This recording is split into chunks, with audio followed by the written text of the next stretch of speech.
Good morning, everyone. My name is Mighty Stream, and I'm going to do the March 11th Spiritual Principle a Day in a Meditation. Hope you're doing well this morning. There was a little bit of gap of time between recordings. Okay, had a little emergency I had to handle, but all is well. The title of this meditation today is Forgiving Our Imperfections. Recognizing our own humanness gives us the capacity to forgive others and not be as judgmental as we have been in the past. That comes from the NA Step Working Guide, Step 9, Spiritual Principles. By working steps 4 through 8, we confront the person who's kept our lives in turmoil. Oh no, it's me. In this rigorous process, we face our disease and our humanity. We unpack and pick apart lifelong grudges and current resentments against people who hurt, judged, and rejected us. Often we're shocked to learn we had a significant part to play. Engaging fully in the recovery process gives us a more realistic awareness of our flaws and limitations. We see a connection between our acting out and our very human need for safety, love, and acceptance. We learned that a lack of empathy for our own missteps has driven our judgments of others. Our capacity to forgive is inseparable from our capacity for empathy. In the ninth step, we strive to make peace with our own humanness. We expose our imperfections to those we've hurt. In an attempt to right our past wrongs, we humbly apologize. We change our behavior so we won't repeat past errors. We're often, but certainly not always, forgiven for the harm we've caused. This process offers us a striking lesson in empathy.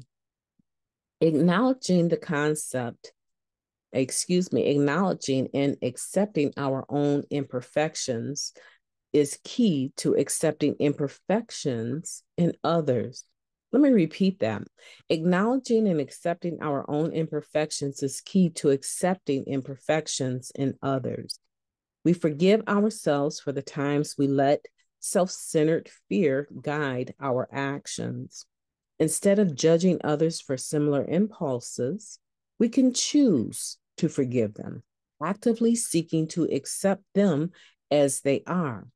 Experiencing others' judgment and rejection, both in everyday life and when our attempt at making amends is rebuffed, increases our capacity to feel empathy and to forgive others.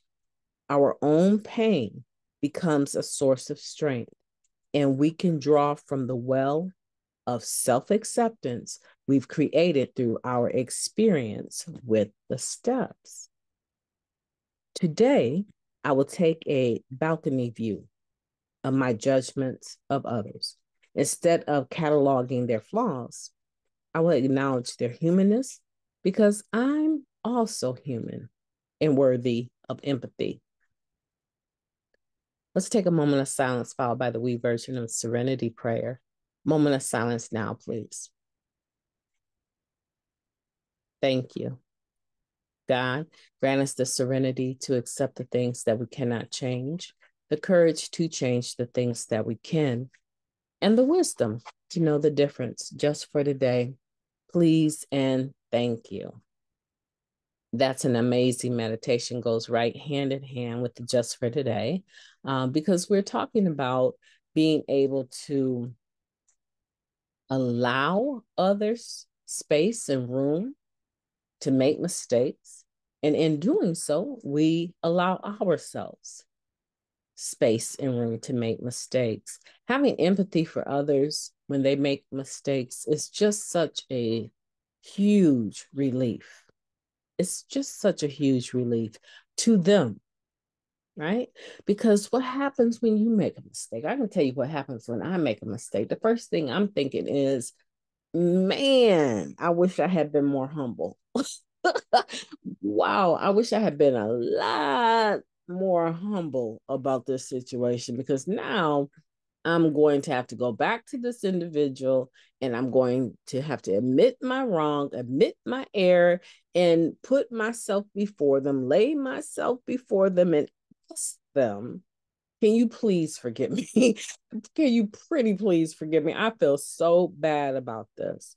Right. So my mind, when I make a mistake, I already go through the steps of trying to make it right. And it just is so overwhelming. But when I do the work, when I make prompt amends and I get myself over to them and I do all of that with them, right? Sometimes not even totally sure that it's all my fault, but I just don't want my side of the street to be dirty, right? And so when I do that, and they was like, huh? What are you even talking about? I don't even remember the conversation, quite frankly. I don't even remember what you were trying to throw shade, and then they get offended after I tell them what I actually did. Then they really get offended, right? No, right? So a lot of times it's like that. They were clueless that we had all this other junk going on in our interaction with them, and now we're like, I'm sorry, and they're like, huh? Is that what you oh, now I really do have a problem with you, right? It's kind of comical that we still go around with 30 something years making mountains out of molehills. I do that. If Mighty Stream does it, I'm quite sure you can relate because I believe it's quite human nature. But I want for you today to take this balcony's view of every situation, every encounter, because every encounter, every situation from a balcony's view, you could almost see.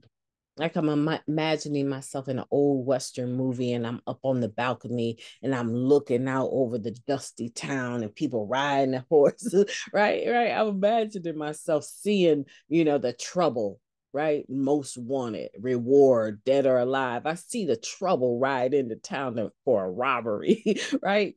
I see them ride into town and I think to myself, oh, snap, they're coming to our town, right?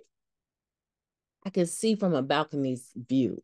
I can see what's coming down the pike. And as those horses ride in front of where I'm at, I'm able to see who this actually is, right?